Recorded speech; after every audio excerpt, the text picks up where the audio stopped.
Bugungi obzorimiz Hyundai Santa Fe avtomobili haqida. Avtomobilimizning orqa dizayni high-tech usulda, ya'ni o'zgacha dizaynda bo'lgan bo'lib, ushbu avtomobilni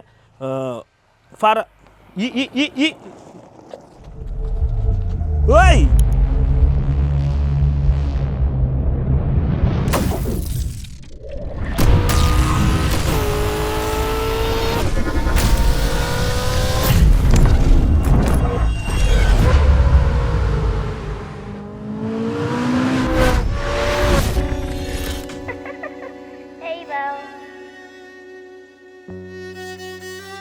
Will, what that is? Do you not get the concept?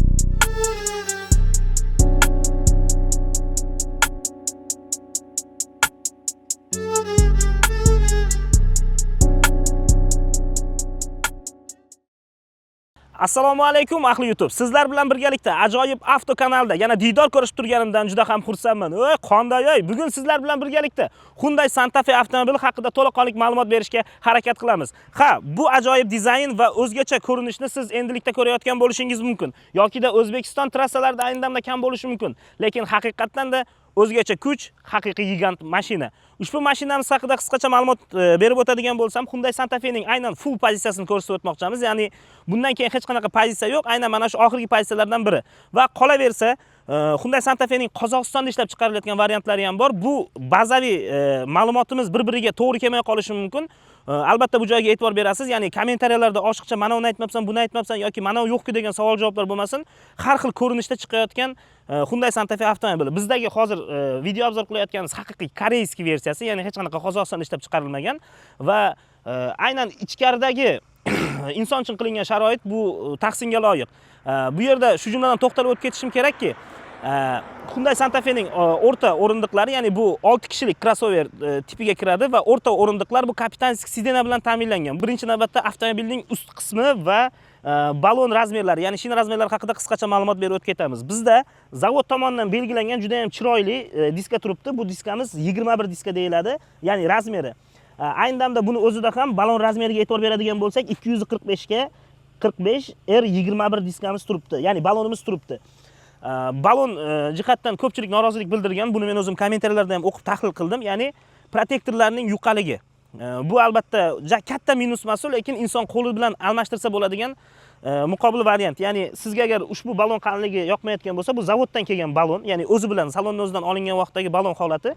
Buni kelajakda biz kattartirish, ya'ni protektorlarni yana ham kattarog'idan qo'yish imkoniyatiga egamiz. Qolaversa, bizda benzin bak mavjud. Ushbu benzin bakimizga 67 litr sig'imdagi benzin joylanadi va bu benzinning bu benzin turiga ham qaraladi albatta. Misol uchun men o'zim aynan mana shu mashinada qarib 30 ming kilometr yurgan bo'lsam, Lukoildan agar 100 benzin quyadigan bo'lsam, probeg ham ko'payadi va 800 kilometrgacha masofa bosganman. Va o'zbekchilikdan chekkiga chiqmagan holatda kamerachimizdan iltimos qilib qolardim. Buni eng ustun jihatlari propan balon ham bemalol ustunovka qilishingiz mumkin. Ayni damda avtomobilimizda, ya'ni qo'shimcha yoqilg'i turi sifatida 61 litrlik propan balon ham joylangan va aynan mana shu propan orqali stabil, ya'ni bosmasdan turib haydaganimizda 580 kilometr ko'rsatkichni urib berdi. Ya'ni 61 litr deganimizda 61 litr ketmadi, deylik 55 litr propan bilan dalniga uzoq yo'lga chiqqan vaqtimiz 580 kilometr natija ko'rsatib berdi. Albatta bu yomon emas, chunki bu gavdaga uncha rasxod bu o'z aslida super.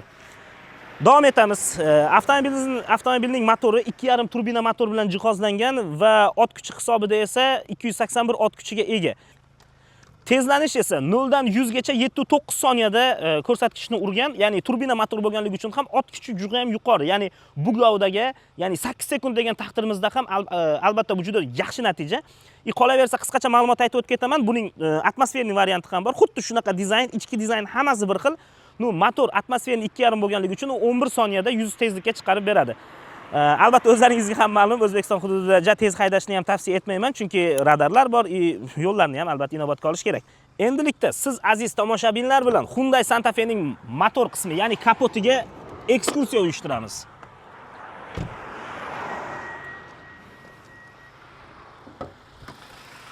Avtomobilimizning yana bir qulay tomoni, endi albatta bunaqa pozitsiyadagi mashinada bo'lishi shart.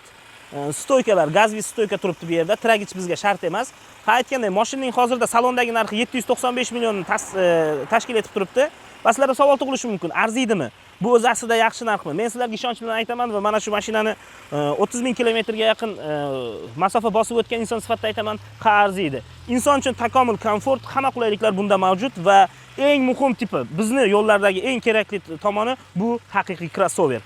Endilikda e'tibor beramiz. Bu yerda motor qismiga e'tibor bersak, boshqa mashinalardan hech qanaqa aks ta'siri yo'q, deyarli aks ta'siri yo'q. Ya'ni bizda hozir mavjud 2.5 turbina motor, ko'rib turganingizdek turbo yozuvi bu yerda yozilgan zarhal harflar bilan.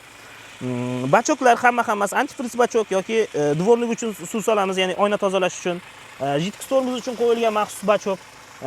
Deyarli o'zimizning обычный jem mashinalardan ajralmagan holatda hamma narsa joy-joyida joylashtirilgan. Akkumulyator va qolaversa hozir sirazi kommentariyani bilaman, meni obunachilarim juda ham kuchli va e'tiborli. Kamerachiga ham e'tibor qaratishni iltimos qilardim. Mana bu yerda biz uchun maxsus bu propan uchun qo'yilgan sxemalar. Ya'ni motorimiz shu darajada ideal ishlab chiqarilganki, endi Germaniya texnologiyasi desak ham mubolag'a bo'lmaydi. Motorimiz shu darajada ideal ixtiro qilinganki, bunda ham GTI ham MPI motor bor. Ya'ni ikkitasi bittada. Shu sababli ham propan o'rnatuvchilar bu yerga ikkita sxemli plata qo'yib ketgan. Ya'ni bittasi GTI uchun, ikkinchisi esa MPI uchun. Aynan motorni, ya'ni kapot ichidagi mexanizmlar haqida qisqacha ma'lumot berib o'tib ketdim. Agar qandaydir savollar bo'lsa, albatta yozing, kommentariyalar hech qachon javobsiz qolmaydi. Bu yerda avtomobil qizish jarayonida yoki tezlikni oshirish, ya'ni harakatlanish jarayonida aynan mana shu yerdagi yopiq devorlar o'z ochilish pozitsiyasini egallaydi va shamol aylanishini ta'minlab beradi. Va qo'shimchasiga aytib o'tib ketishim kerak, albatta Hyundai Santa Fe xarid qildingizmi? Albatta bu joy uchun setkalar qo'ydirish esdan chiqmasin. Sababi radiator himoyasi juda ham muhim. Tosh otishi mumkin shunga o'xshagan holatlar. Shuni hisob-kitobini albatta olishingizni iltimos qilib qolardim. Sizlar bilan endilikda avtomobil ichiga ekskursiya qilamiz. Demak do'stlar, sizlarga avtomobilning orqa yukxona hajmi haqida ma'lumot beradigan bo'lsam, sizlarga aniq statistika bilan aynan mana shunaqa joylarda yozuvlar, tekstlar ketadi. Shundan ko'rib aniqlab olishingiz mumkin. Yukxonamiz birinchi ko'rinishida albatta sizga kichkina ko'rinishi mumkin. Hali yuqorida aytib o'tgandek, mashina hech qanaqa mo'yka qilinmagan. Lekin buni kengaytirish jarayonida esa anchagina keng yukxona paydo bo'ladi. E'tibor qarating. Birinchisidan yotqizamiz va ikkinchisidan yotqizamiz. Ko'rib turganingizdek, kengina yukxona bizda mavjud bo'ladi. Yukxona aynan oddiy knopkalar orqali, oddiy emas, o'zi aslida juda ham ideal tartibda o'rnatilgan knopkalar orqali yopilib ochilish jarayoniga ega bo'lasiz. Sizlar bilan birgalikda avtomobil ichki interyeriga ekskursiya qilamiz. Qani, ketdik. Tabloga e'tibor beradigan bo'lsangiz, tabloda klassik dizayn turibdi. Ya'ni bu yerda elektronik qilsak ham bo'ladi. Ya'ni sifrovoy va taxometrlarni tushishi, davleniyalarni ko'rsatishi, albatta uni ham video davomida qilib ko'rsataman. Biz aynan klassik dizayn tanlab qo'yganmiz, chunki ko'z o'rgangan. Deylik, Gentra yoki Cobalt va shunga o'xshash avtomobillarda ham aynan mana shunaqa dizayn bo'lganligi uchun biz shuni tanlab qo'yib qo'yganmiz.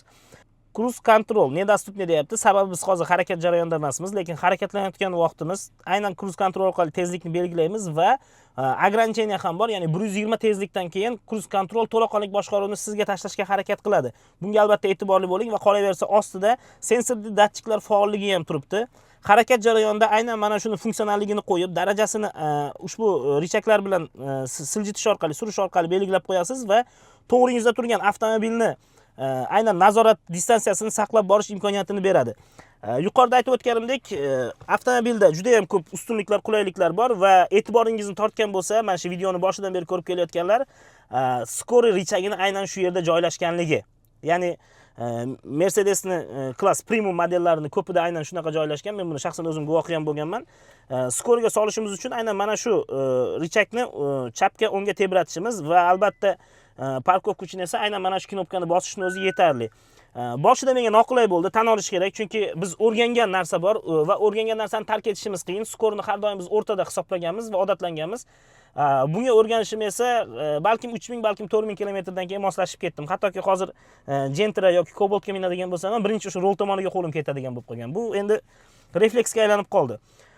Boshqa hech qanaqa o'zgarish yo'q. Ya'ni demoqchi bo'lganim, bu yerda xuddi o'sha powerotlarimiz mavjud yokida dalni qilishimiz mumkin, avto rejimlarga qo'yishimiz mumkin. Ya'ni tun og'ish tushgan vaqtda avtomobil chiroqlari o'zi albatta yonib beradi. Avto rejimlar va orqadan ya'ni tuman vaqtida orqada tumankani qo'shishimiz mumkin. Qolaversa bu yerda dvornik uchun qilingan qulayliklar, ya'ni avto tabiiy holki barchasida shu narsa takrorlanadi. Chunki bu dizayn va bu qulaylikdan hech qachon avtomobil ishlab chiqarish kompaniyalari voz kechmaydi. Chunki bu ancha yillardan beri bizga merosda ko'chib kelayotgan narsa. Yangilik bo'lsa albatta Ajoyib Avto kanalida ko'rishingiz mumkin. U haqda ham ma'lumot berib o'tib ketamiz. Endilikda rul, ya'ni avtomobil chambaragi haqidagi ma'lumotlar tugadi deb o'ylayman. Ha, aytgandek, mana bu yuqorida bizni kuzatib turuvchi maxsus face control, ya'ni yuz nazorati bor. Yuz nazorati nima uchun kerak? Siz harakatlanayotgan jarayoningizda ko'zingizni yumib ketsangiz yoki uyquga berilib ketadigan bo'lsangiz, rol vibratsiya beradi va qolaversa bu yerda undovlar chiqadi, mashina signal beradi va sizni uyg'otish uchun bor fokusini qaratadi. Va albatta bu hammasi ijobiy bo'ladi, chunki men o'zim ko'p bora buni sinab ko'rdim. Va Xorazm betonkasida ko'p bora sinaganman. Ya'ni o'zim gohida ko'zim ketib qolgan holatlarda ham ushlab qolgan. Probegga e'tibor bering. Ya'ni bu yerda men isbot bilan gapirishni juda ham yaxshi ko'raman. 26635 km hozirgacha yurganman ushbu avtomobilda. Va qolaversa videoda e'tibor bergan bo'lsangiz, orqada yana bitta Hyundai Santa Fe turibdi. Unda ham qariyb 10 mingcha yurib qo'ydim. Almashtirib haydayman ikkisini. Endi esa sizlarga Tiptronic haqida ma'lumot berib o'tib ketishim kerak deb bildim. Tiptronic bu nima? Mexanika haydaganlar biladi. Avtomat korobka va mexanikaning qo'pol qilib aytganda kayfi boshqacha bo'ladi. Ya'ni rohati boshqacha bo'ladi.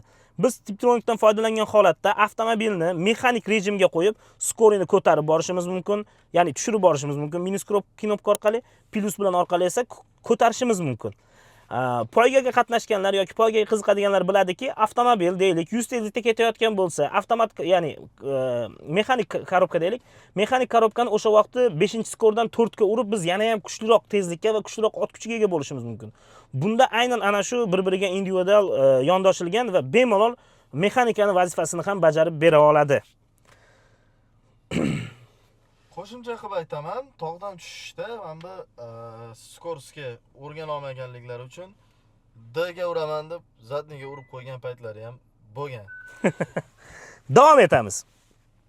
Avtomobilning eshik yon qismlariga e'tibor qaratadigan bo'lsak, bizga juda ham qulayliklar, ya'ni obshipkalarda koja ishlatilgan, e'tibor berishingiz mumkin. Eshik ochqichi ochib ham ko'rsatishim mumkin sizlarga. Va pamix sidena mavjud. Bu yerda ikkita joylashgan. Shu Mercedeslardek Hyundai adashmasam 2015-yildan boshlab ChatGPT'da o'qiganim, 2015-yildan boshlab o'zini premium avtomobillariga aynan pamix sidenani qo'shib boshlagan. Balkim xatolik bo'lsa, albatta kommentariyada to'ldirish qilasizlar. Bizda detskiy rejim bor. Ya'ni bu knopkani bosish orqali orqa eshikni yopilishini, oynalarni ochilib yopilishini hammasini kontrol qilishimiz mumkin. Va qolaversa, avtomobil oynalarida avto rejim bor. Mana misol uchun bosib turib qo'yib yuboramiz. Avtomobil oynasi dakansa pastga tushdi, ya'ni qo'l kuchsiz. Endi ko'tarib turib qo'yib yuboramiz. Avtomobil oynasi yana o'z holatiga qaytyapti. Ikki yon obgon oynalarda bokovoy oyna deyiladi. Obgon oynalarimizga e'tibor beradigan bo'lsak, bu yerda sensorli datchiklar mavjud. Ya'ni avtomobil harakatga kelayotgan bo'lsa, bizni sariq chiroq bilan ogohlantiradi. Aynan mana shu sariq chiroqning joyi undov bilan va avariyoniy holatda ko'rsatilgan. Mana ko'rib turganingizdek, uchburchak ichida undov ko'rsatilib turibdi. Qolaversa, avtomobilda 360 graduslik kamera mavjud. Endi albatta monitorga e'tiboringizni qaratsangiz, monitor haqida qisqacha ma'lumot berib o'tib ketaman. Ayni damda avtomobilimiz mening shaxsiy qo'l telefonimga ulangan. Buni uzish orqali sizga avtomobilning o'zini dizaynini ko'rsatib berish imkoniyatiga egaman. Monitorga e'tibor qaratadigan bo'lsak, monitorimiz zavodskiy holatda turibdi. Ya'ni salondan qanday chiqqan bo'lsa, xuddi shunaqa holatda. Buni o'zgartirish esa o'zingizning qo'lingizda. Android Auto orqali siz buni Android holatga keltirishingiz mumkin ideal tartibda va Apple CarPlay orqali esa iPhone, ya'ni iPhone o'zi hamma tushunadi deb o'ylayman. O'zim ishlatmagandan keyin aytishim qiyin. Va bu yerda avtomobilning aynan rejimlari keltirilgan. E'tibor berishimiz mumkin.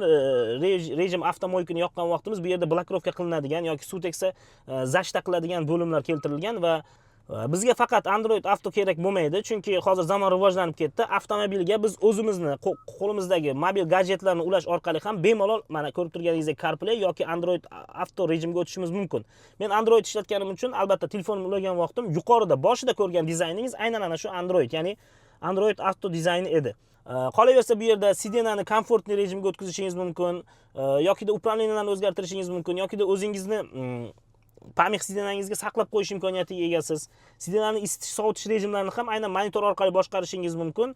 Bu yerda ko'rib turganingizdek голосовой zametka, yuqorida aytib o'tganimdek, mobil assistent, ya'ni avtomobil assistenti sizga har doim qo'llab-quvvatlab turadi.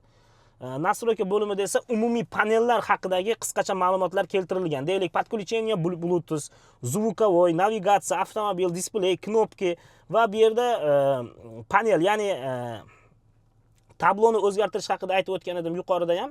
Bu yerda displey dizaynlarini tanlashimiz mumkin, yarqisini ko'tarishimiz mumkin. Yuqorida aytish esimdan chiqib ketibdi. Avtomobilda barcha zamonaviy avtomobillarda bo'lgani singari head-up displey ham mavjud. Aynan head-up displey orqali siz harakat davomida speedometrlarga, ya'ni avtomobil tablosiga qaramasdan turib ham harakatni va ketayotgan tezligingizni ko'rib ketishingiz mumkin. Avtomobilning klimat kontroli haqida qisqacha ma'lumot berib o'tib ketaman. Bu o'ta o'zgacha va knopkalarni juda ham tark etgan, Hyundai comeback urgan mana shu joyda. Misol uchun sidenani qizitish uchun oddiygina mana shu knopkani bosish orqali sidenani qizitish imkoniyatiga egamiz va qolaversa o'chirib yoqish off tugmasi turibdi, ya'ni o'chirish. Yuqorida esa oyna parlangan vaqtda bosganingizda parni tez fursatda yo'q qilish imkoniyatiga egasiz. Rolni qizitishimiz mumkin. Bu yerda esa davleniyasini, ya'ni havo haydash kuchini boshqarib turishimiz mumkin va qolaversa barcha zamonaviy va eski avtomobillarda bo'lgani kabi, eskilarning tilida aytganda samotokni yo'q qilishimiz mumkin. Ya'ni tashqaridan kirib turuvchi havoni aynan mana shu knopkani bosish orqali o'chirib qo'yish imkoniyatiga egamiz. Xuddi shu jumladan bu yerda modlari bor, ya'ni modullari bor. Bu yerda deylik oyoqqa qaratishimiz mumkin yokida oynaga o'zimizga xuddi shu tartibda almashib turuvchi menyu. Ikki tomonda ham klimat kontrol mavjud. Ya'ni men o'zim tomonni high rejimga, ya'ni baland rejimga qo'yib qo'yganman. Ya'ni isitish eng yuqori ko'rsatishda turibdi va sherigimiz, ya'ni kamerachimizga unchalik issiq yoqmar ekan. Shu sababli ham 23 gradusga tushirib qo'ygan va uni yana ham tushirishi mumkin. Ikki tomonga muqobil tartibda, ya'ni men tarafga issiq berib, bu tarafga ilmish emas, aynan yo'nalishli bo'lib, men tarafga issiq kerak bo'lsa issiqni yetkazib beradi. Yonimizdagi sherigimizga agar sovuq iqlimni xohlaydigan bo'lsa, albatta sovuq chiqarib beradi. Bularning hammasi testdan o'tgan. Va bir ajoyib joyi bor, shuni men alohida to'xtalib o'tishimiz kerak. Bu yerda comeback urgan joyi yana bir Hyundai'da aynan mana shunaqa bo'lim mavjud. Bo'lim deymizmi endi, balkim sizga yashirin avtomobilga telefonimizni qo'ygan holatda sterilizatsiya qilishimiz mumkin. Ya'ni bu yerda binafsha nurlari mavjud. Buni yoqish uchun esa aynan mana shu knopka bosish orqali aynan mana shu yopiq hududda aynan ana shu jarayon ketyapti. Hozir kommentariyada savol tug'ilishi mumkin. Bu как mikrovolnovkami yoki zarari bormi degan. Yo'q, bu savol juda ham kulgili bo'ladi. Bu aksincha inson manfaatlari uchun yuqori darajada e'tibor. Foydali bo'lsa foydali, lekin albatta zarari yo'q, chunki bu yerda yuqori qatlam bor, ya'ni juda qalin bo'lgan qatlam turibdi va ultra binafsha nurlarini aynan zararsiz modullari bu yerda ish jarayonini olib boryapti. Ochilish knopkasini bosish orqali telefonni qaytib olishimiz mumkin, ichidan chiqarib olish. Qolaversa mana shu joyda ham kichik ochiq joy qoldirib ketilgan. Endi bu yerga nimalarnidir qo'yishimiz mumkin. Deylik, telefonni, shaxsan men telefon chiqarib qo'yib qo'yganman. Va bizda mavjud bardachok desak ham bo'ladi. Bu yerda mana ko'rib turganingizdek bloknot, o'zimga kerakli narsalar joylab qo'yganman. Ancha-muncha narsa joylanadi. Va qolaversa bizda беспроводной mavjud. Ya'ni telefoningiz agar беспроводной zaryadkani paydashi qiladigan bo'lsa, qo'yib qo'yish orqali mana ko'rib turganingizdek ikkala telefonda ham zaryadka olish jarayoni boshlandi. Ya'ni yon tomonida, devorning yon tomonida aynan zaryadka olayotganligi haqida sizga ma'lumot ham ko'rinib turadi. Ya'ni ketma-ketlik orqali to'lish jarayoni. Ikkita Type-C kabel uchun joy qolingan, ya'ni Type-C zaryadka uchun. Bu yerga zaryadkani qo'ygan vaqtingiz xuddi qimmat zaryadchilarni borib so'raysizlar do'konga. Xuddi o'sha narsa bu yerda takrorlanadi. Ya'ni очень быстрая zaryadka, ya'ni zamonaviy texnologiya. Mana ko'rib turganingizdek, очень быстрая zaryadka. 50 minutda to'ldiradi deb turibdi, 49% dan yuqorisiga. Push haqida to'liq to'xtaladigan bo'lsak va albatta changga e'tibor beradigan bo'lsak, o'zi hozir hamma joy chang bo'lib turibdi, shuning uchun changga e'tibor bermaymiz. Bu yerda biz avtomobil modlarini almashtiramiz. Tabloga e'tibor bering, men knopkalarni surish orqali almashtiraman. Normal, ko'ryapti-mi? Normal, sport va Made Drive bor. Made Drive knopkasi, uzr, men shoshilib bosib qo'yapman. Made Drive knopkasi esa hammasini optimal qilib qo'ygan. Ya'ni Eco, Normal, Sport hammasi bir jarayonda, bir joyda, bir shaklda bo'lib turadi.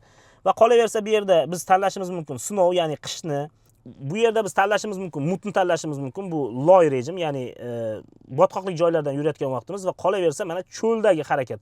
Sent, ya'ni santga e'tibor beradigan bo'lsak, bu cho'l zonada qumlikda haydab ko'rganman. Mashina to'laqonlik o'zini poddashga qilgan va 100% effektli bo'lgan. Ta'bir joiz bo'lsa endi bu aytilish kerakmi yo'qmi bilmadim. Aynan Xorazm cho'lida betonkada Lada Land Cruiser avtomobili qum norasiga kirib qolgan ekan. Avtomobil shofyori uxlab qolganmi bilmadim. Endi qo'shimcha sifatida aytyapman. Aynan o'sha avtomobilni bir-birimizga ulab tortib olib chiqqanman. Даже orqa balon qumga botib turgan edi. Oldi balon o'zini poddashkasi orqali avtomobilni tortib chiqarganmiz. Yo'lda bo'ladigan holatlar haqida qisqacha ma'lumot berib o'tib ketdim. Endilikda biz sizlarga ko'rsatmoqchi bo'lganimiz bu yerda avtohold bor. Avtohold rejim bu juda ham ajoyib rejim. Deylik, svetoforda siz to'xtaydigan bo'lsangiz, avtohold rejimini yoqib qo'yish orqali avtomobil tormoz pedalidan oyog'ingizni olgan holatda ham mashina qo'zg'almay turadi. Qachonki qo'zg'aladi, gazni bosgan vaqtingiz o'zi avtomatik ochaveradi. Va bizda yuqoridan, tepalikdan pastga tushish knopkasi turibdi. Ushbu knopkaga e'tibor bering. Men sizlarga hattoki tozalab ko'rsatyapman. Ushbu knopkani bosish orqali tabloda yuqoridan pastga tushish rejimi yongani haqida ma'lumot turadi.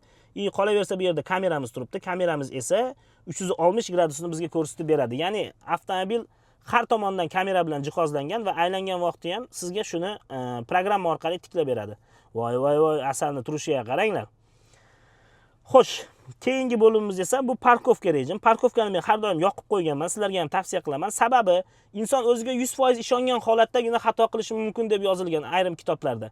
Shunday ekan, siz o'zingizga qattiq ishonib olishingiz mumkin, lekin orqangizda nima borligini bilmay qolsangiz, aynan mana shu datchiklar chiqib sizga yetkazib beradi albatta. Pozitivlikdan chiqmagan holatda avtomobil haqida, ichki dizayni haqida qisqacha ma'lumot bera oldim deb o'ylayman. Aytgandek, bu yerda akustikani boshqarishingiz mumkin. Akustika esa juda bomba. Ya'ni avtomobilda subwooferni o'zi yoki avtomobil o'zi subwoofer degan o'yga ham kelib qolaman goh-gohida. E'tibor bering, aynan mana shu joyda mayda teshiklardan iborat bo'lim turibdi. Bu yerda avtomobil subwooferi joylashgan. Qo'shiqni qo'ygan vaqtingiz voy bang dang qilib beradi sizga. Qolaversa, avtomobilimizning yon eshiklarida ham akustikamiz mavjud, ya'ni akustika uchun bu Bose, balkim taxallus nomini noto'g'ri o'qiyotgandirman. Bose tizimidan foydalangan. Bu haqiqiy adrenalin, haqiqiy qo'shiqni tik qilib bergan. Mana hattoki yon stoykalarda pishalkalar ham mavjud. Juda baland ovozda eshitaman, menga shaxsan juda ham yoqadi. Endi sizlar bilan birgalikda avtomobil lukiga e'tibor qaratishingizni iltimos qilardim. Luk bu ochilish tartiblari.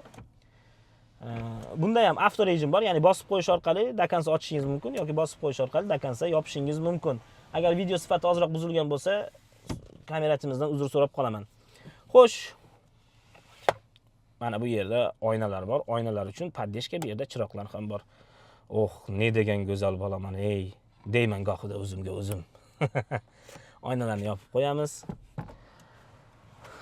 E'tibor qarating, panorama ham mavjud. Ya'ni orqa sidenada o'tirgan odamlar bemalol yulduzli osmonni tomosha qilib ketish imkoniyatiga ega.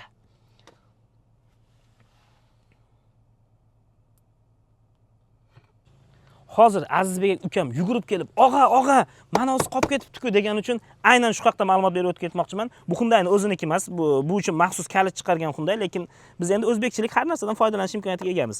Kalitni tiqamiz va burash orqali bu yerda narvoncha uchun joy qo'yilgan. Aynan mana shu joy juda ham mustahkam. Buni hattoki silkitsangiz ham juda muammo, chunki Hyundai avtosalonining aynan o'zida shu joyga narvonni qo'yib, men o'zim yuqoriga chiqib ham ko'rganman.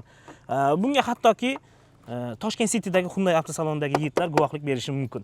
Davom etamiz. Avtomobilimizda sidena, ya'ni o'rindiqlar boshqaruvi to'laqonlik elektronika. Oldi o'rindiqda esa massaj ham mavjud. Mana e'tibor qaratishingiz mumkin. Video boshida aytib o'tganimdek, inson uchun barcha takomillashgan sharoitlar ushbu avtomobilda mavjud. E'tibor berayotgan bo'lsangiz, bu yerda past stakanliklar mavjud, ya'ni passajir uchun ham yuqori sifatli sharoit ta'minlangan va sidenamiz, ya'ni o'rindiqlarimiz hammasi elektronik, ya'ni tiklash, ya'ni suyangichlarni boshqarish, qolaversa sidenani yuqoriga ko'tarishimiz yoki pastga tushirishimiz, oldinga silji tushishni esa aynan mana shu knopkani bosishni o'zi yetarli va oldinga siljdi. Qolaversa, siz so'rashingiz mumkin, sunnat, orqaga chiqish juda ham noqulay bo'lishi mumkin, mana uni surish kerak, buni tortish kerak. Yo'q.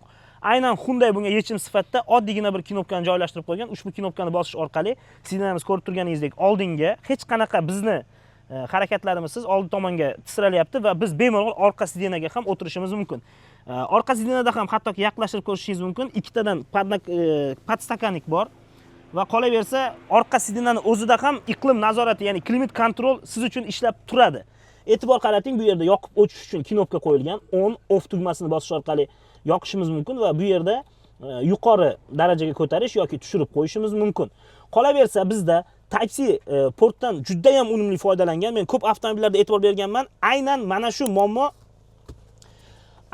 shu muammo bor edi.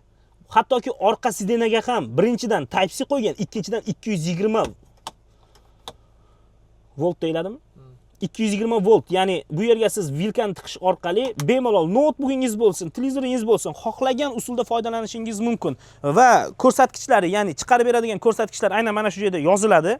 Chunki ayrim manbalarda 4 kilovat, ya'ni 4 kilovatgacha chiqarib beradi deydigan bo'lsa, ayrim manbalarda esa 7 kilovatgacha deb keltirilgan. Ya'ni 7 kilovatgacha bo'lgan nagruzkani avtomobil ko'tarib bera oladi. Va qolaversa siz yuk bilan keldingiz, sizga sidena yotish kerak yo juda ham keng bo'lib turish kerak. Aynan bu yerga aynan ana shu knopkalar qoldirib ketilgan. Ushbu knopkani bosish orqali ikkinchi sidenamizni ham ko'rib turganingizdek yotqizish jarayonidamiz. Qolaversa ta'bir joiz bo'lsa aytib o'tishga ketishim kerak. Men juda ham ko'p yo'lda yuradigan odamman, chunki ishim aynan shunga bog'langan. Komandirovkalarda yurgan vaqtim, uzoq masofalarga yursam, deylik, Xorazmdan Andijonga yo'l oladigan bo'lsam, yo'lda albatta charchayman, uxlashim kerak, dam olishim kerak. Aynan shunaqa dam olish uchun meni mazza qildiradigan joyi bor. Buni sizlarga hozir erinmasdan ko'rsatib beraman. Ko'rib turganingizdek, qisqa fursatlarda sizda avtodom mavjud. Ya'ni bemalol to'xtab, o'zingizga ozroq sharoit qilasiz. Ham to'g'ri, bu holatda yotish noqulay bo'lishi mumkin. Yo'q joyiga bu ham bo'laveradi. Albatta shu holatda yotgan inson sifatida hech qanaqa noqulaylik yo'q deb bemalol ayta olaman. Barchani e'tiborini tortyapti. Aynan nimaga bu kerak? E'tibor qarating va bu yerdagi logotipga ham qarashingiz mumkin. Bu yerda detiski ilgak turibdi. Ya'ni detiski klassikalar shunga o'xshagan zamonaviy klassikalarda albatta mana shunaqa qotirish uslubi bor. Aynan mana shu joyga hammasini ilib oldi tomonga o'rnatib qo'yish imkoniyatiga ega bo'lasiz. Qulayliklar juda ko'p. Balkim men ko'ra olmayotgan noqulayliklar ham mavjud bo'lishi mumkin. Bu haqda albatta kommentariyada siz yozib qoldirsangiz, men o'zim ko'rib bilmagan va siz ko'rib bilgan noqulayliklarni ham inobatga olib, yuqorida aytgandek albatta javoblar bo'ladi. Qolaversa, orqa sidena uchun ham maxsus podogrev knopkalar bor, ya'ni isitib berish, sidenangiz qizdirib, qish havosida bu juda ham yoqadi. Lekin abduf yo'q. Abduf faqat oldi sidenada bor, ya'ni sovutish va isitish faqat oldi sidenalarda mavjud. Davom etamiz. Nimaga kapitan sidena deganimga ham izoh berib o'tib ketay. Aynan mana shunaqa podkovniklarni qo'yib, ya'ni bemalol biz qo'limizni tirab, mana shunaqa katta odam bo'lib ketdik endi.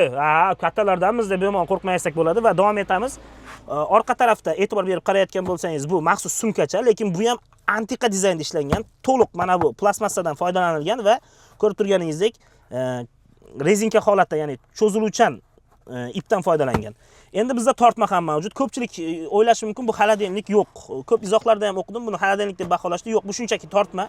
Ya'ni bu yerga o'zingizga kerakli bo'lgan, misol uchun mana men vlajni qo'yib qo'yganman. Qolaversa hidini ko'ringlar, buni hidini. Shu joyini salom qilasan, qisqartirasan. Bay, hidi zo'rda.